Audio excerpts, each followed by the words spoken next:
Have you ever been in a conversation and you really wanted to contribute to it? Maybe something came to mind, a story or a bit of information, and you immediately wanted to share it with everybody else, but you couldn't get a word in because the conversation was going so quickly. Hi, I'm Nancy Tilton-Hand. Welcome to Everyday Tapping, and that's what we're going to talk about today. The art of listening and contributing in conversation in a way that actually helps you to be part of the conversation and not held out from it because you're trying to think of what you're going to say next. And everybody's been in that place. I certainly have. And when you know how to handle it and you know instinctively when to chime in and when not to, you'll get more out of the conversation and you'll be seen as a great listener. So today I'm going to show you how to use emotional freedom technique, or EFT, with tapping, to eliminate some of the anxiety that comes along with having the answer and having a story to share and not being able to do it quickly. So if you're new to EFT or Emotional Freedom Technique, you can go to my website, www.nancytiltonhand.com or everydaytapping.com, and in the toolbar you'll find an EFT tutorial. Go there and you can find out more about this wonderful technique. So in a nutshell, it is the act of using your fingers to tap on certain points of your body that correspond with meridian points or acupuncture points. There are a lot of different points. Today we're going to use a few of them.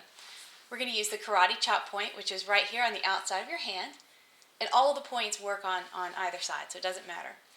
Then we're going to go to the top of the head, inside of your eyebrow, outside of your eye, under your eye, right here between your nose and upper lip, here in the crease of your chin, and then right here in the collarbone point.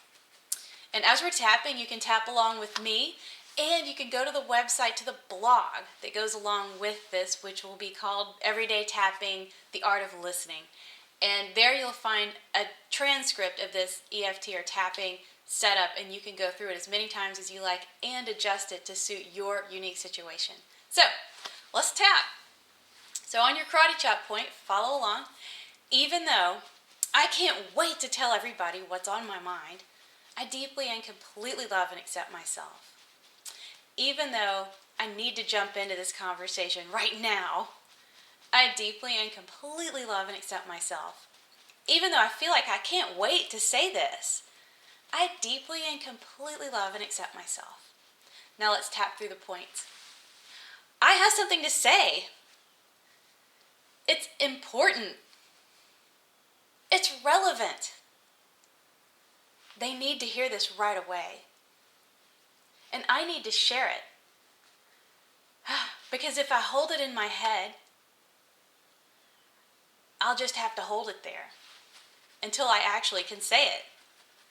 And that means I have to keep this idea on the tip of my mind while I try to listen to this conversation. And it's going to keep changing. Because until I say it, I'm going to go through all the different ways I can say it. And I'm going to be looking for an opening in the conversation. And I'm going to be following the pace of the conversation to make sure that I don't miss my chance. What if the topic changes? Then my comment won't make much sense anymore. Then my information or my story will fall on flat ears. So here I am. I'm anxious to pipe up. I want to chime in. I need to be a part of this discussion. And I'm trying to do all of these things at once. Hold that thing in my mind. Listen. Pace the conversation. Watch for an opening. But am I really listening? I sure am. I'm listening to what's going on in my own head. I can't tell you what they just said. I couldn't repeat back to you the last bit of this conversation because I'm too wrapped up with what I'm going to say next. And when I do that, I miss out. And I don't want to miss out on this conversation. I want to spit this out, get it over with, and then I can listen. But the truth is, I need to listen now. There may be information in this discussion now that will help me better decide when to contribute.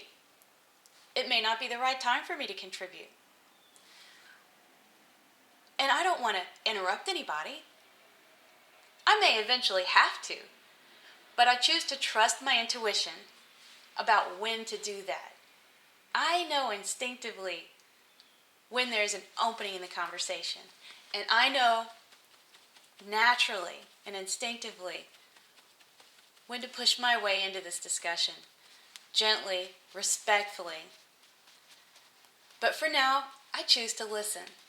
Because when I listen, they're going to have all they need to say taken care of. They're going to feel understood. They will think I'm a great listener because they can tell when I'm not really listening. They can tell when I'm in my own head. They can tell when I have something to say and I need to say it right away. So I choose to turn and give them my full attention, my full respect. And when I do that, they'll feel heard. They'll feel understood. And they'll feel all the ways I want to feel when I contribute to this conversation. And I will get my chance. And when I do, I will have their full attention. Take a deep breath. So, that's just one way to kind of tune into what you're actually doing in conversation. And everybody does it from time to time, especially when you get into a lively group of people, like-minded people, and ideas start coming, going, and bouncing around. It's easy to get caught up in like, ooh, I need to tell them this. Let them talk it out. Let other people exhaust, if they, in as much as possible, let them exhaust what they have to say, because once they do that, they won't be in their heads when you're talking. They'll be listening and paying attention to you. So, I'm Nancy Tilton Hand again. This has been Everyday Tapping. You can go to the blog and find a full transcript of this and more information about listening, because there's some really cool research that just came out about listening and repeating things back, and I have some information about that in the blog too. And if you know anybody who has a difficult time chiming into conversation or even just raising their hand and sharing their knowledge with the group, send them this post, this video, and share it with your friends. I'd love a like, and of course, go and use this information, see how it works for you, and leave me a comment and let me know how that goes for you. So I look forward to seeing you again next week, and I hope you enjoyed this Everyday Tapping.